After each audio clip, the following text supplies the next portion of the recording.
Hi again. This is Rosina's Italian Kitchen. You may have seen this sausage making with my grandson's family a few weeks ago or a few days ago, and here it is, and it was vacuum packed. So that I guess keeps it fresh and whatever. I'm going to cut it open, and I'm going to cook it and incorporate it with our dinner tonight.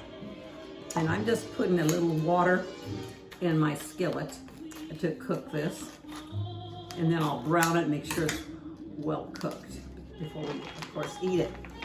Sometimes in sausage making, this was apparently a German style. In the Italian style, we sometimes, after we mix the meat with the ingredients we put in, we use the casings.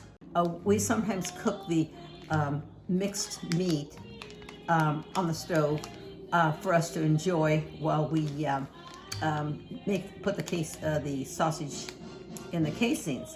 In this case, we're cooking it in the casings. So I'm placing these sausages in the pan, cooking it with a little water,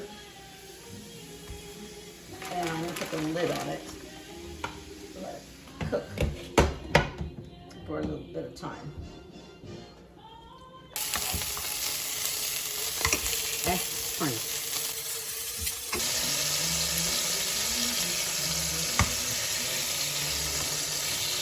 The sausage is cooked, we've sliced it, and we're ready to eat. And I'm sure it'll be great.